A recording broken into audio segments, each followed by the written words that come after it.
¿Qué tal? ¿Cómo están todos? Soy Andrés Carmona y les doy la bienvenida a un nuevo episodio, a una nueva entrega de Expediente Miss. Me encanta compartir con ustedes nuevamente en este canal en donde la historia siempre está por escribirse. Suscríbanse, den like, comenten, compartan el video si les gusta para que sigamos creciendo y ofreciéndoles a ustedes mayor y mejor contenido. Hoy vamos a hacer la cuarta entrega de una serie que hemos denominado Buscando el Back to Back, en donde hemos estado haciendo un recorrido y de alguna manera también haciéndole un poco de homenaje a esas chicas a que les correspondió ir a Miss Universo buscando un back to back, cosa que sin duda pues le da un poquito de presión adicional a las participantes, porque siempre es como más complicado, más cuesta arriba y quizás menos motivador el ir a una competencia como Miss Universo sabiendo que la que entrega la corona, la actual titular del concurso, es del mismo país de la competidora. Así que, chicas que les ha tocado este desafío adicional en Miss Universo, nuestra cuarta entrega de la serie Buscando el Back to Back.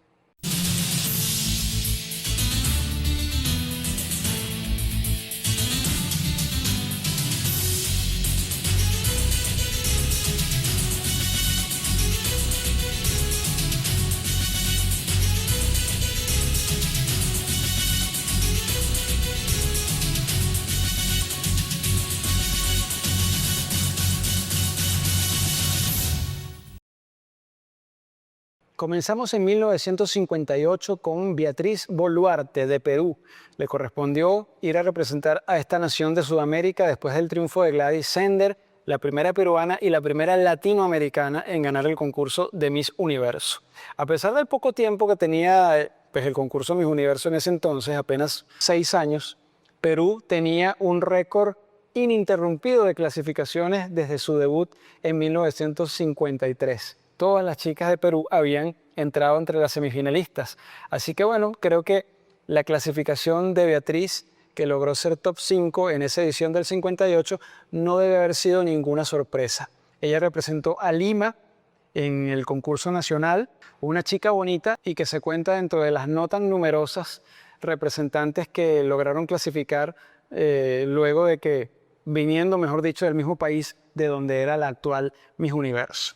En 1966, Jenarun Sebetanun de Tailandia logra ser segunda finalista después del triunfo de su compatriota Apasra Honsakula en 1965, la primera tailandesa en ganar la corona de Miss Universo. Era apenas la cuarta representante de Tailandia que asistía a Miss Universo en los ya 14 años que tenía el concurso internacional y logró una destacadísima actuación viniendo del mismo país de la que era reina saliente.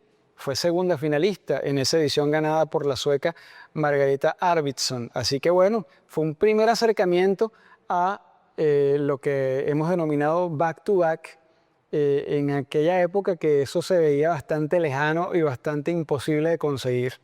En 1974, Guadalupe Cuerva Sánchez, o como la conocen en Filipinas, creo que Guada Sánchez, le corresponde ser o desempeñar más bien un doble rol. Era local porque el concurso se estaba realizando en Manila y además venía por el back to back porque fue al año siguiente del triunfo de Margarita Morán. Así que le tocaba fuerte. Ya hablamos de ella en esos episodios que hicimos hace ya algún tiempo sobre las candidatas locales en Miss Universo, pero bueno, el ser local y el buscar el back to back tiene sus ventajas y tiene también sus desventajas. Obviamente, el ser local siempre te favorece, siempre vas a ser un punto de atención dentro del concurso, pero también pues el hecho de venir del mismo país de donde es la actual ganadora, pues sabemos que no es precisamente favorecedor. Pero bueno, Guadalupe, que era una chica, bueno, no era así demasiado sobresaliente en físico, pero espigada, con ese prototipo tan propio de las Filipinas, pues le fue bien, estuvo en el top 12.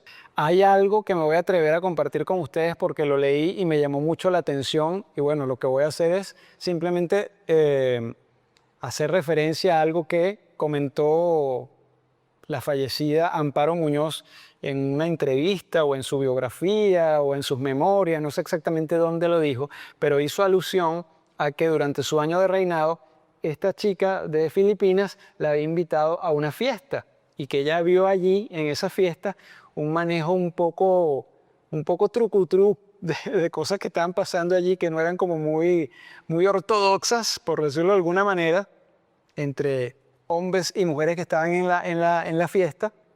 Y eso, bueno, al parecer fue una de las cosas que horrorizó a Amparo Muñoz, que tuvo ese reinado tan accidentado y del cual también dijo fue prácticamente una tragedia para ella. Bueno, no sabemos si eso fue cierto, pero al parecer Amparo comentó eso en algún momento. Lo cierto es que Guadalupe Cuerva Sánchez luego se casó, tuvo 2 hijos y parece que tienen ella y su esposo un negocio muy próspero en materia de restaurantes. Y definitivamente pues debe ser de las reinas más recordadas de la década de los 70 en Filipinas. Llegamos a la década de los 80, en 1981, con Kim Silveri de Ohio, que le corresponde representar a los Estados Unidos en Nueva York, viniendo luego del triunfo de Sean Weatherly en el año 80. Estados Unidos había ganado ya en 5 oportunidades, pero pues tenía 13 años que no ganaba el concurso Miss Universo. Lo hace con Sean en esta edición inolvidable celebrada en Seúl, Corea. Kim, de quien hablamos también en otro capítulo, que no sé si lo van a ver primero o después, pero bueno, hemos hablado de ella cuando hablamos de las candidatas locales y también analizando algunas ediciones en las que Estados Unidos no eligió a la mejor. En mi opinión no era quizás la mejor candidata, pero llama la atención de que fue una chica que iba de primera prácticamente en la preliminar, casi empatada con Irene Sáez, y el día de la noche final se desplomó y llegó al puesto 10 de la clasificación definitiva. No sabemos qué pasó allí porque hubo un cambio bastante drástico de percepción de los mismos miembros del jurado que habían juzgado la preliminar y el día de la final. Por cierto que hay algo interesante con el reinado de Kim Silveri, porque Irene Sáez contó, no sé si, no, creo que fue después de que entregó su corona en 1981. Algunos dicen que el reinado de Irene fue uno de los más fructíferos de la historia de Miss Universo, que le generó muchísimo dinero a la organización y que inclusive hay toda una teoría y una leyenda urbana de que en un momento dado Harold Glasser, presidente de Miss Universo en aquel entonces, le dijo públicamente o le ofreció públicamente que se quedara reinando un año más como Miss Universo, pero bueno, no sabemos si eso fue, seguramente sí lo dijo y sí como que hay testimonios de que eso sucedió, pero no creo que haya sido en serio. Fue una manera de agradecerle y de resaltar el buen desempeño que había tenido Irene durante ese año de reinado de Miss Universo, pero también pasó algo interesante porque lo que sucedió fue que, al parecer, Kim Silveri, que era Miss Estados Unidos y que como todos sabemos en aquel entonces Miss Universo y Miss Estados Unidos eran parte de la misma compañía, había tenido ciertos impases con la organización, no sé exactamente los pormenores, pero había incumplido con algunos compromisos publicitarios sobre todo y de viajes que tenía que cumplir como Miss Estados Unidos, y entonces la organización tuvo que apelar a Irene Sáez para que desempeñara prácticamente en paralelo la función de Miss Universo y la función de Miss Estados Unidos, cubriendo un poco los compromisos o los eventos en los que Kim Silveri tenía que haber asistido como reina de los Estados Unidos y que no lo había hecho por alguna razón que no sabemos exactamente cuál fue, pero parece que por eso también Irene tuvo tanta sobrecarga de trabajo y bueno, generó tanto dinero también a la organización Miss Universo. Stephanie Hallenbeek, espero haberlo pronunciado bien, fue la representante de Holanda en 1990 que fue a buscar el back-to-back porque el año anterior había ganado Angela Visser. He tenido noticias de algunos misólogos de los Países Bajos, por intermedio de mi buen amigo Sebastián de Chile, que me han comentado que Stephanie, que era una chica que tenía cierta experiencia como modelo, había participado incluso en un programa de la televisión holandesa antes de ser reina, que se llamaba Buscando Estrellas o algo así. Hubo mucha polémica por su triunfo en Holanda, en los Países Bajos en aquel entonces, porque muchos decían que había sido arreglado, que el triunfo de ella había estado amañado de alguna manera. Incluso ese rumor estuvo se mantuvo luego de su participación en el concurso de Miss Universo de 1990 y de hecho fue tan fuerte que hubo un cambio de franquiciante en ese año. Ese fue el último año en que el concurso de Miss Holanda envía representante a Miss Universo y a partir del año siguiente empieza a enviarse la candidata con la denominación de Netherlands o de Países Bajos. Así que ciertamente hubo una fricción allí. No había muchas expectativas, según me dicen, en Holanda de que Stephanie clasificara, a pesar de que Angela Visser había sido una candidata muy popular en Holanda, por supuesto, por su triunfo. Finalmente quedó en el puesto 42 de la clasificación, nada cerca de las 10 finalistas. Era una chica bastante bonita, pienso yo, altota, medía 1,82 m, pero bueno, no le fue bien en Miss Universo y además algo interesante es que de alguna forma interrumpió una buena racha de éxitos que tuvo Holanda o los Países Bajos desde el año 89 hasta el año 92, donde clasificó ininterrumpidamente, salvo este año de 1990. Luego ella hizo como que algunas fotos para revistas de esas sensualonas y hasta ahí se supo de su vida. En el año 2002, Isis Casalduc también le corresponde doble rol. Candidata local, además por segundo año consecutivo porque la sede de Puerto Rico se repetía y buscando el back-to-back porque veníamos del reinado de Denise Quiñones. Nada fácil, además en un país con un gran furor y con una gran fanaticada por el concurso de Miss Universo. En otras oportunidades creo que lo hemos señalado. Isis, muchos señalaron que quisieron asemejarla mucho físicamente a Denise Quiñones, aunque a mí en realidad no se me parecían mucho. Bueno, eran candidatas castañas, blancas, pero hasta allí creo que Denise era mucho mejor físicamente. Y si no se me hacía también una candidata así muy destacada a nivel físico, era bajita. Creo que los looks y los peinados, sobre todo que le hacían como para compensar un poco eso de la baja estatura, no le favorecían para nada. Pero bueno, era una candidata muy simpática. Magali Febles, quien por cierto tenía la franquicia de Puerto Rico para aquel momento, para Miss Universo, en unos programas especiales que hizo para esta plataforma y que por alguna razón desaparecieron, porque ya no traté de buscarlos y no los conseguí.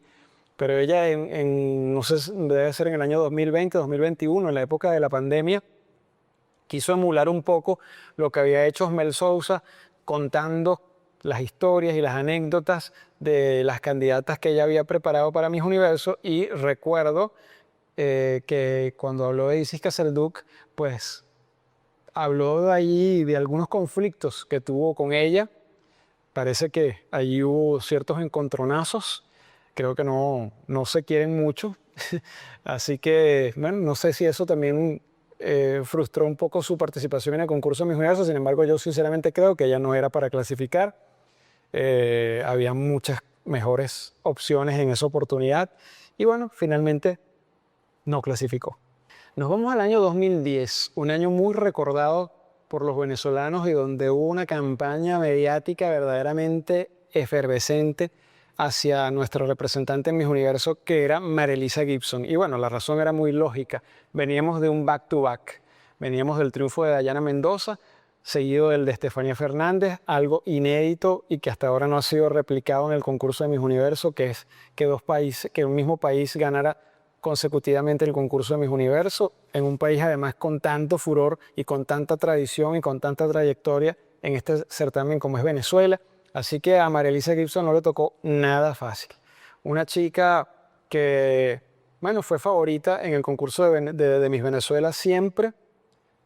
Se veía con perfil de ganadora en un grupo que a mí en lo particular no me emocionaba tanto, pero después de su participación y de no haber clasificado en Miss Universo, siendo una de las poquísimas venezolanas en no haber logrado entrar ni siquiera en el primer corte de finalistas de Miss Universo desde el año 83 hasta ahora, pues siempre ha habido mucha polémica con respecto a su participación, a los posibles errores que hubo en su participación en el concurso de Miss Universo. Yo quiero compartir con ustedes en esta parte algunos extractos de una entrevista que yo le realicé a María Elisa Gibson en el año 2011, si mal no recuerdo, luego de Miss Universo, 2010-2011, creo que no estoy seguro en cuál de los 2 años fue, pero fue próximo a su regreso de Miss Universo y un poquito antes de su matrimonio. Les cuento la anécdota rapidito. Yo trabajaba en ese momento en FM Center, en una emisora que se llamaba Candela Pura.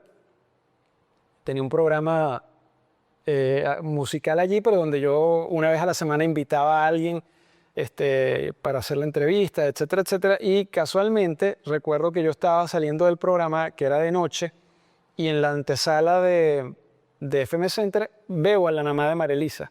Y obviamente la ubiqué porque, bueno, mi solo al fin la había visto en varias entrevistas en Venevisión, y esta es la mamá de María Elisa Gibson.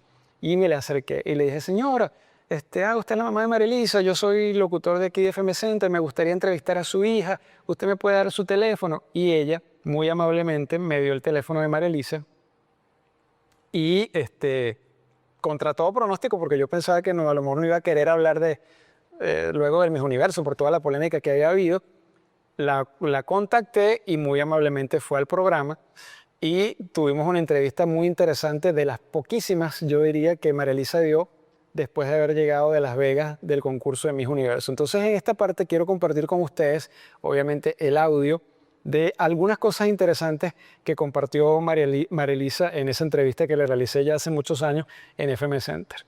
No, muchos más que uno. Yo creo que eso también lo hace como que uno siga teniendo los pies en la tierra. Así como que es en serio que yo me metí en esto, de verdad esto es lo que yo quería, hasta que por fin te das cuenta, mira, tengo la oportunidad de una en varios millones además, porque la cantidad de niñas este año, por ejemplo, en el casting de internet fueron algo así como 3.000 mujeres que aplicaron para el casting, más las otras que van directamente a la Quinta Miss Venezuela, y afortunadamente en mi año quedé yo. Y para mí eso fue una bendición en muchos momentos y en otros no tanto. Pero bueno, de todo yo creo que uno puede sacar un aprendizaje. Sí hubo como, yo creo que en cualquier parte. En la carrera también, cuando estaba estudiando arquitectura muchos días, o sea, quería salir corriendo y no volver a la universidad más nunca. O sea, es algo comparable a una carrera universitaria, eso es lo que estás tratando de decir. Sí, la verdad es que tienes muchos puntos, o sea, es como ser también diplomático, pero bueno, los diplomáticos comen lo que quieran. Y eso ayuda. Aunque no crean, el no comer dulces te amarga, tal cual. Por lo menos a mí, o sea, que una persona que está acostumbrada a comer dulce cuando le provoca y a comer de cena cachapas, arepas y dejar de comer eso por comer pollito y ensalada, te afecta el humor muchísimo. Y bueno, todos esos cambios a los que uno se tiene que habituarse, a empezarse a arreglar un poco, las clases de oratoria, pero hoy en día el Miss Venezuela es como una institución y tú entras para allá y es una preparación que se los dije también a las muchachas que entraron el año pasado y se los repito a las que tengan pensado entrar para el año 2011, es una preparación grandísima, como un enchufe de muchísimos conocimientos que eso no se aprende como que en un salón de clases, sino viviéndolo. Sí, yo creo que la gente lo habló tanto que ya, ¿sabes? La tripleta no sonaba como la tripleta. Tengo que ganar la corona universal por tercera vez. Es como un poco complicado. La gente dijo, bueno, si se pudo 2 veces, ¿por qué? Sí, ¿por qué no la tercera? Eso era mi argumento también, pensar en positivo, no sé qué, pero varios países dijeron que se iban a salir, que no iban a ir más al Miss Universo si nosotros no, si Venezuela entraba entre las 5 o ganaba. Entonces, bueno, eso también pone como en una posición comprometedora a la organización Miss Universo. Pero yo, por otro lado, pensaba, mira, en las Olimpiadas, si Estados Unidos gana 5 veces seguidas la medalla de oro yo no sé, en atletismo, los otros países siguen yendo los siguientes años de tratar de mejorar y ven cómo entrenó Estados Unidos para ganarse las 5 seguidas, pero al parecer en el Miss Universo no es así. Ahora, tú tratabas de ser positivo, ¿no? Pero íntimamente, en la noche, antes de irte, quizás, tú en el fondo decías, no, esto es imposible. Mira, yo sí decía, honestamente, que la tercera era bastante complicado, pero sí me esperaba por lo menos entrar entre las 15. O sea, después de toda la publicidad, estando allá y todo, o sea, no solamente los venezolanos, entrábamos a un lugar y como siempre teníamos que estar con las bandas, desde puertorriqueños hasta casi que rusos, o sea, Venezuela, Venezuela, Venezuela, Venezuela. Pero una cosa así, o sea, un desvío de la gente. Y para mí eso me llenó muchísimo. Y que el país como que dijera, bueno, no importa, sabemos que lo trataste de hacer, que no se haya dado, está bien.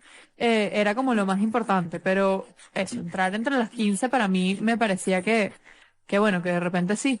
Pero hay cualquier cantidad de gente que después te dice, no, es que el vestido, no, es que el peinado, no, es que miró hacia la derecha en vez de a la izquierda. Sí. Marilisa Gibson, ¿qué dice? Tú fuiste la protagonista, ¿qué pasó? ¿Qué Sí, pensaste bueno, que es pasó? que hay muchas cosas como detrás de lo que uno ve, esos 34 microsegundos que estuve en pantalla, que de repente la gente no se imagina. O sea, yo me maquillé ese día, pero el peinado entonces me lo hizo fulanito de tal, que yo supuestamente tenía que confiar en él plenamente, no había un espejo, porque todos los espejos estaban ocupados, él me agarró como una silla separado, yo no tenía dónde verme, le di como que lo que me tenía que poner, y cuando salí casi me pongo a llorar, o sea, pero ya no había tiempo, en 10 minutos empezaba el show y yo no me podía quitar lo que tenía hecho en el pelo, entonces los otros decían que tenía que salir sin moño en traje de baño, pero ajá, venía el traje largo primero y yo después sacarme ese pocotón de ganchos para después ponérmelo suelto, tenía que meterme a bañar en que 7 minutos, o sea, imposible, pero la gente lo dice muy a la ligera, como si Claro. fuera muy sencillo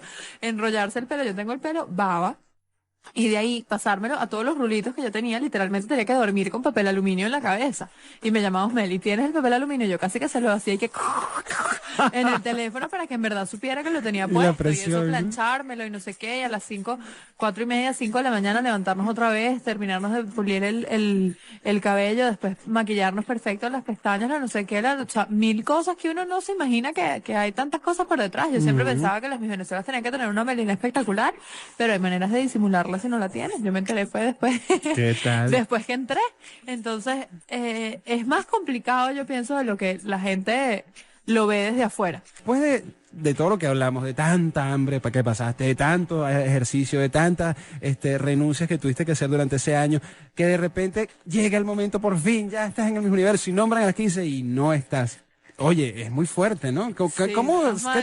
cómo sentiste? Menos mal que nos habían enseñado a respirar por la boca para no llorar, porque yo soy demasiado llorona y dije, no puedo llorar en el escenario, no puedo llorar, y entonces respiraba así como sonriendo y que...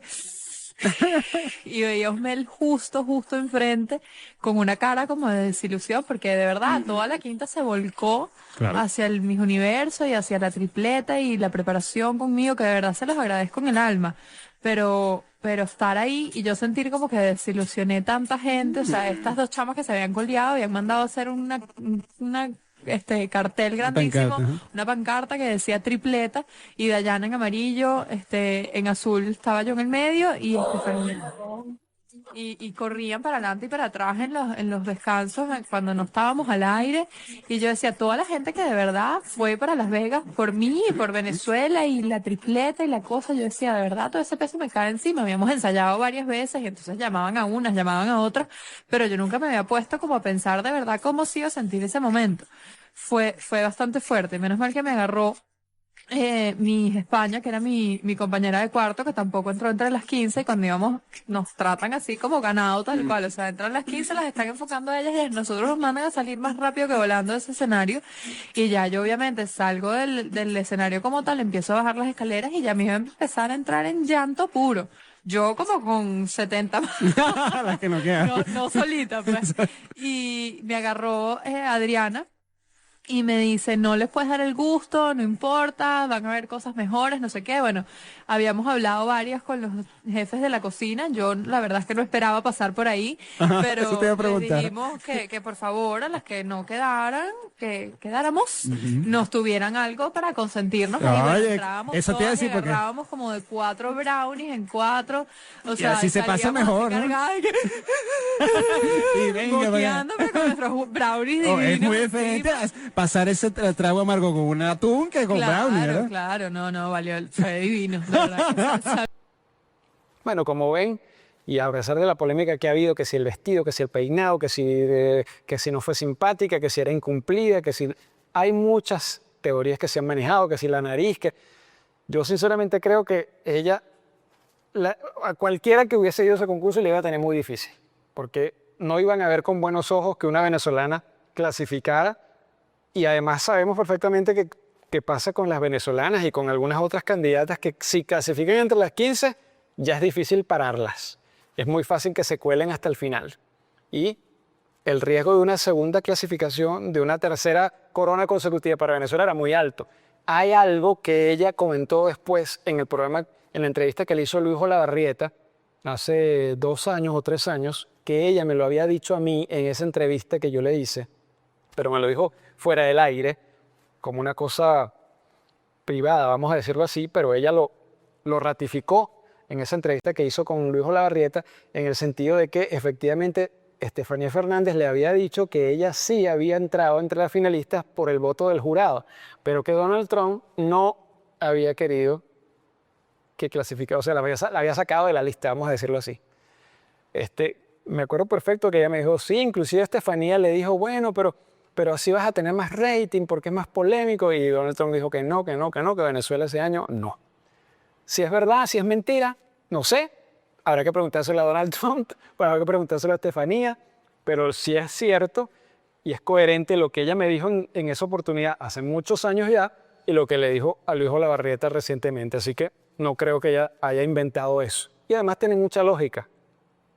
Creo que era una candidata que en otras circunstancias hubiera clasificado seguramente. Yo me llevé una muy buena impresión de ella cuando la entrevisté en ese programa.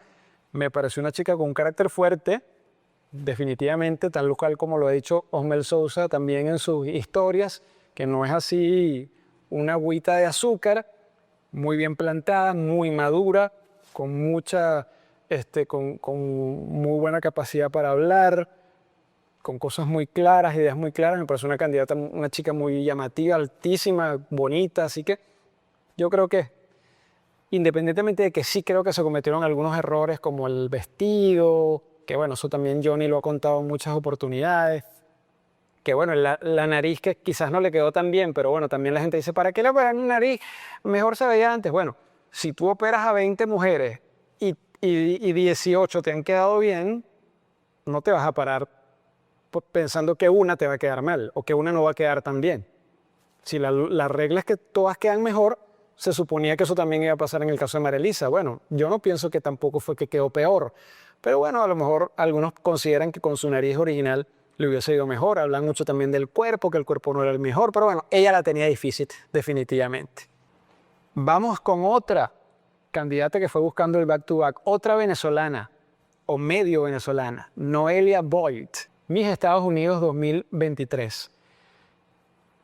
Muchos la recordarán porque es bastante reciente. Una chica de ascendencia, bueno, su padre es estadounidense, de origen suizo, si mal no recuerdo, y su mamá es maracucha, su mamá es zuliana. Creo que ella vivió muchos años en Florida y luego ganó el concurso de Miss Estados Unidos representando al estado de Utah. Es la primera venezolana o la primera candidata de ascendencia venezolana que le corresponde representar a Estados Unidos en Miss Universo. Una candidata que a mí en principio la verdad es que me gustaba mucho. Yo le veía muy buen perfil para clasificar y para clasificar bien en Miss Universo. Me parece una candidata con un rostro muy bello. Pero bueno, tenía un hándicap que era su estatura. A mí me parece que eso fue lo que en definitiva no la favoreció.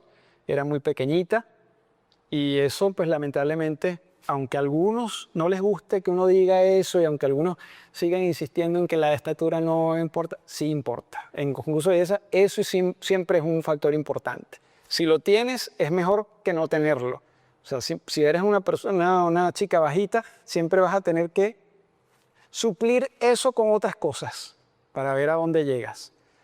Porque ya la que es alta ya tiene buena parte de la batalla ganada. No del todo, pero ya tiene un buen trecho del recorrido hecho.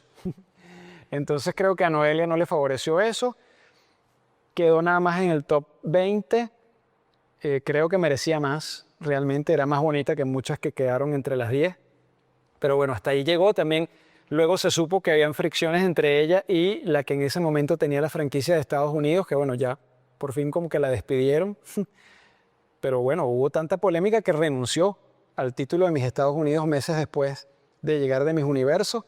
Nunca se ha sabido a ciencia cierta qué fue lo que pasó. Ella nunca ha dado las razones de una manera explícita. Me imagino que también por razones de contrato o lo que sea. Pero bueno, lo cierto es que allí hubo un problema y un problema serio porque para llegar al punto de renunciar al título es que algo bastante malo estaba pasando allí. Quizás esto también perjudicó su participación en Miss Universo. Seguramente que también fue así. Pero bueno, una candidata también recordada que fue a buscar el back-to-back en El Salvador. En 1967, la sueca Eva-Lisa Svensson, no es Eva-Lisa Lyon, Eva-Lisa Svensson va buscando el back-to-back luego de la coronación de Margareta Arvidsson en 1966. Ella logra clasificar en el top 15, una racha muy buena para Suecia. En el Miss Universo ya tenía dos ganadoras, tenía 11 clasificaciones de 15 participaciones que había tenido, o sea, una efectividad de casi 80%, o sea, no era nada raro que esta chica clasificara en esa edición de 1967. En 1976, Suvi Lukarinen de Finlandia fue a buscar el back-to-back luego del triunfo de Ann-Marie Potamo en esta edición celebrada en Victoria, Hong Kong. Finlandia, como lo hemos dicho en otros episodios, también tenía un muy buen récord de clasificaciones durante esta década de los 50, 60 y 70. Tenían 2 Miss Universos, tenía 3 primeras finalistas, tenía 2 segundas finalistas y muchas semifinalistas durante todos esos años. Así que bueno, quizás a esta chica no le favoreció el hecho de ir por el back-to-back, aunque a mí realmente no me parecía tan guapa como otras de ese país en esas épocas. Por cierto que como dato anecdótico les cuento que ella no era la favorita en Finlandia para ganar. La favorita era otra. La favorita era una chica que se llamaba Rita Vassinen o algo así, que fue la que quedó primera finalista. Pero justamente esa chica luego ganó el concurso de Miss Europa. Así que a lo mejor si hubiera ganado ella y hubiera ido a Miss Universo, por lo menos Finlandia hubiera clasificado entre las semifinalistas. En 1988, Chile va por el back-to-back luego del triunfo de Cecilia Boloco con Verónica Romero. Me cuenta mi buen amigo Sebastián de Chile que Verónica no era la favorita tampoco en el concurso nacional para ir a Miss Universo. Fue una candidata que no generó tampoco mucha expectativa de que Chile volviese a clasificar o a ganar en Miss Universo, a pesar de que venía de una muy buena racha. De hecho, ella interrumpió la mejor racha, creo yo, que ha tenido Chile en el concurso de Miss Universo desde 1985 hasta el año 90. La única que no clasificó en ese periodo fue justamente Verónica. Y bueno, no sé, a lo mejor pudo haberle afectado eso de que iba por el back-to-back, aunque a mí sinceramente tampoco me pareció una candidata como para clasificar. No era atractiva, pero nada especial. El único dato que tenemos de su participación o de su clasificación final es el desfile en traje de baño, que ocupó la posición 33, justo ahí en la mitad, porque ese año fueron 66 las participantes en Miss Universo. Luego parece que hizo o intentó hacer carrera política, se lanzó como concejal en un municipio, departamento, no sé exactamente, que se llama Vitacura, allá en Chile, que es uno de los más prósperos del país, pero no quedó seleccionada y luego de eso parece que poco se ha sabido de su vida pública. En 1999, Nicole Simone Dyer de Trinidad y Tobago, también le corresponde doble rol, es la candidata local cuando el concurso se realiza en Chaguaramas y también va por el back-to-back luego del triunfo de Wendy Fitzwilliam. Muchos lo deben recordar quizás, fue una gran favorita.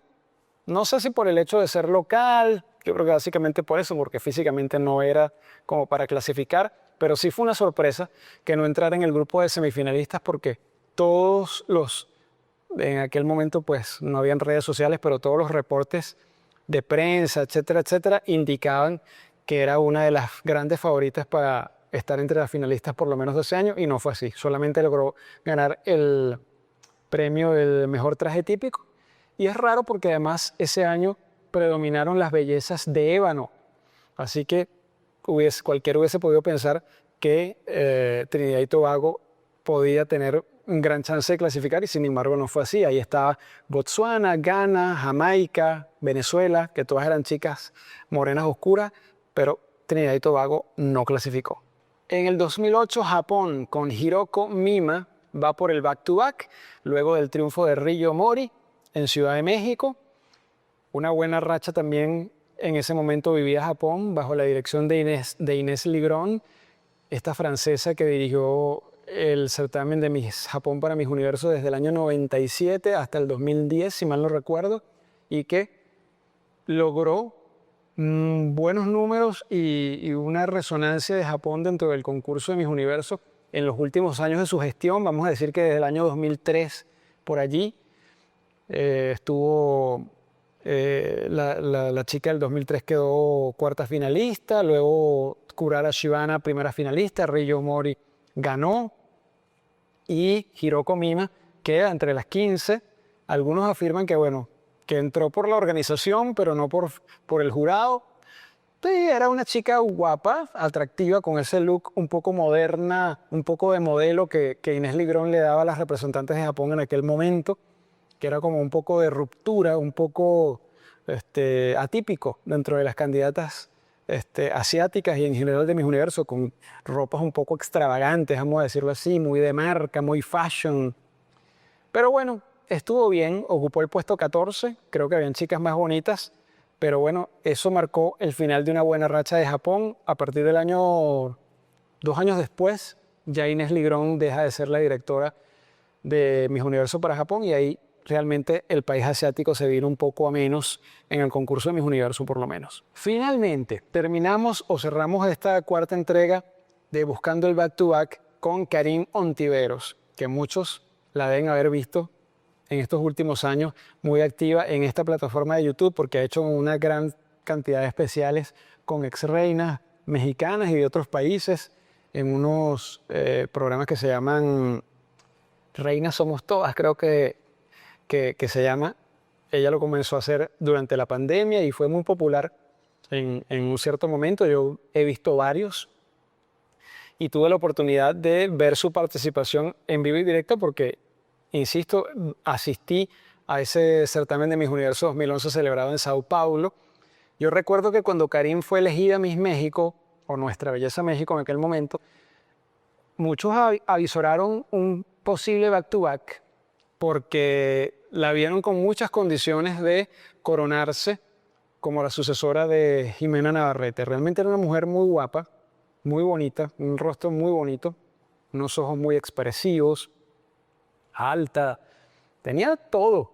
Yo creo que para ocupar un buen puesto, por lo menos en el concurso de Miss Universo, inclusive yo creo que ella fue más favorita en un principio que Jimena. A Jimena creo que al principio no le tenían mucha fe los propios mexicanos, pero a Karine sí. Sin embargo, yo no sé qué pasó.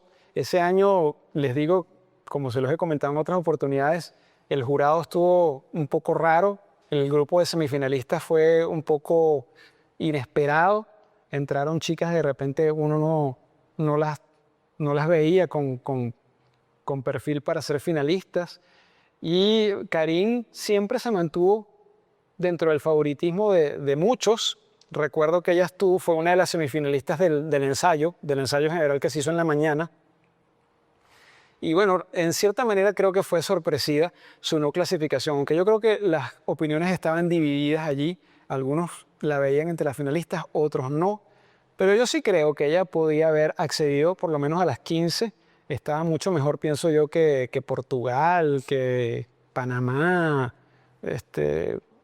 inclusive que Costa Rica. No sé, ese año los criterios del jurado fueron un poco incoherentes a mi manera de ver. Pero bueno, una chica muy guapa y además muy simpática. La verdad es que esa faceta y esa simpatía la he conocido a través de sus programas en esta plataforma de YouTube, que bueno, los pueden buscar porque está interesante todas las anécdotas que cuentan las Misses en esos programas que ella ha hecho. Con esto terminamos el programa del día de hoy, la cuarta entrega de esta serie denominada Buscando el Back to Back. Les recuerdo, como siempre, que se suscriban a nuestro canal, que nos den like, que comenten, que compartan el video para que sigamos creciendo cada día más. Soy Andrés Carmona y por aquí los espero en una nueva oportunidad porque en Expediente Miss la historia siempre está por escribirse.